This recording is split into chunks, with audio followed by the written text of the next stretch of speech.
আসসালামু আলাইকুম। পাসপোর্ট অফিসে পাসপোর্ট করতে গেলে আবেদন গ্রহণ এই তথ্যকেন্দ্র সেন্টারে এখানে প্রথম রুমে পাসপোর্টের সকল পুরা সেট কাগজপত্র জমা দিবেন। দেওয়ার পরে আপনাকে এখানে স্বাক্ষর করে পাঠাবে 103 নম্বর রুমে। মানে ওদের সিস্টেমে 103 নম্বর রুমে ফটো, ক্যামেরা এবং ফিঙ্গারপ্রিন্ট এগুলো নেওয়ার পরে পাঠাবে। এরপরে 105 নম্বর রুম, ওই রুমে সবাই সিরিয়ালে দাঁড়িয়ে ওখানে কাগজপত্রগুলি স্ক্যান করে ওনারা ঢাকা হেড অফিসে পাঠাবে। পাঠানোর পর পুরো ফাইলটি ওরা রেখে দিয়ে একটা রিসিপ্ট কপি দিবে। ওই কপিটা আপনারা যত্ন সহকারে রেখে দিবেন।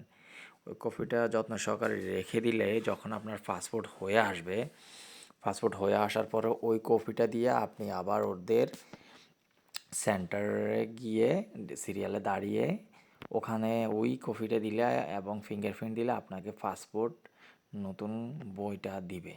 এছাড়া আপনাকে একটু মানে ঝামেলার মধ্যে পড়তে হবে।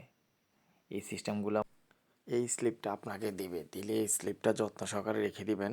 এই স্লিপটা নিয়ে পাসপোর্ট অফিসে গেলে আপনাকে বইটা দিয়ে দিবে। 1 মাসের মধ্যে কারো চলে আসে, কারো 1.5 মাস লাগে, কারো 25 দিন লাগে, এরকম সময়।